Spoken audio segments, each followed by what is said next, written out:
stop being delusional and quietly return to Dubai.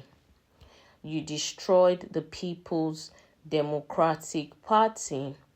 The All Progressives Congress fires at Atiku Abubakar, the presidential candidate of the PDP.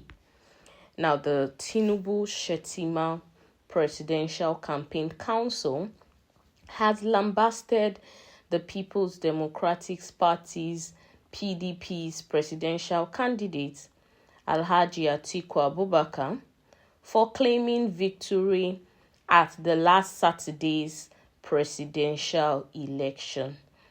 Hello everyone, thank you for joining us once again on the channel.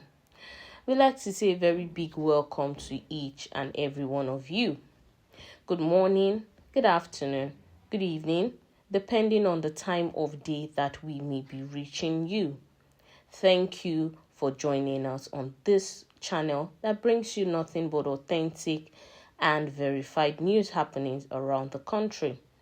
If you're joining us for the very first time, please do well to like, share, and subscribe to our channel. Now, to all of our existing subscribers, please don't forget to give us a thumbs up on our post as they come your way. Thank you and God bless you.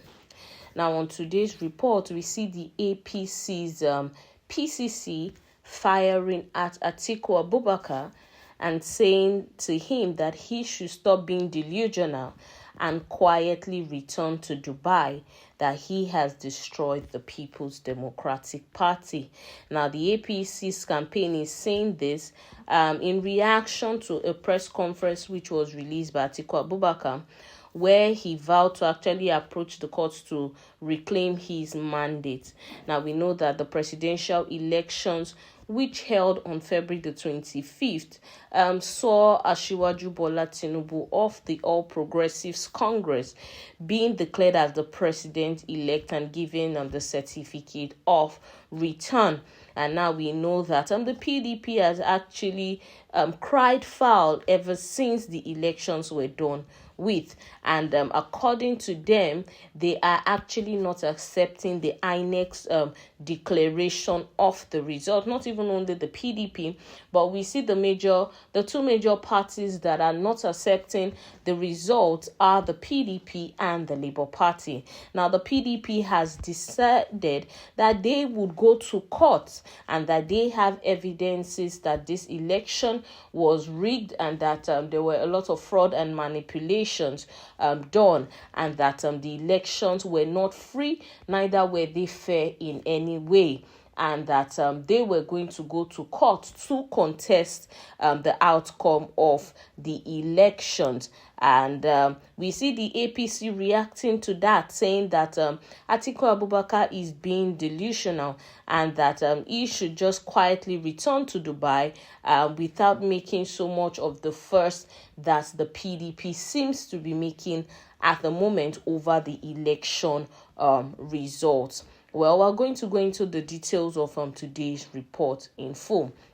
Now, reacting to a press conference by Atiku Abubakar, where he had vowed to approach the courts to reclaim his mandate, the APC's PCC has described him as delusional. Now, in a statement to Niger News, the Director of Public Affairs and the chief spokesperson of the Tinubu-Shettima Presidential Campaign Council, Festus Keyamo-San, has accused Atiku Abubakar of destroying his party, noting that he reaped the full consequences of his indiscretion. Keyamo, who is the Minister of State, Labour and Employment, said that Atiku Abubakar should be thankful that he even exceeded the expectations in the elections by coming in second. Now, the statement read, "In the typical fashion of the last kick of a dying horse, Alhaji Atiku Abubakar this evening addressed the press and claimed that the 2023 presidential election was neither free nor fair. He made this bogus claim without providing a shred of evidence except to trumpet the noise made by his supporters on social media. He also went ahead to make unfounded derogatory comments about the person of the president-elect, Asiwaju Bola Ahmed Tinubu, in obvious bitterness and frustration. Alhaji Atiku Abubakar should be thankful that he even exceeded expectations in the elections by coming second. With all the distractions and fractured party with which he campaigned, he must have sensed beforehand that he was headed for a humiliating defeat that should have put him at a distant third or fourth in the elections. Now, his performance was therefore the best he could achieve.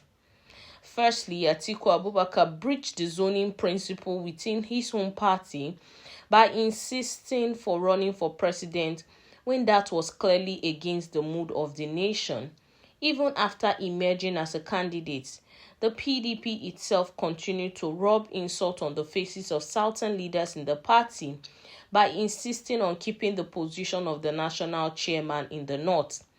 This obviously led to the rebellion of the G5 governors and their subsequent sabotage of the PDP before the polls and at the polls by campaigning against Atiku's candidature. His failure to unite his party and manage this post-primary fallout was his eventual undoing. Atiku's bid for the presidency this time around was dead on arrival when his inordinate ambition fractured his party into three parts, with Rabiu Kwankwaso and Obi breaking away to the NNPP and the Labour Party, respectively. Nigerians have since seen through the ambition of Atiku Abubakar that it is merely self-serving.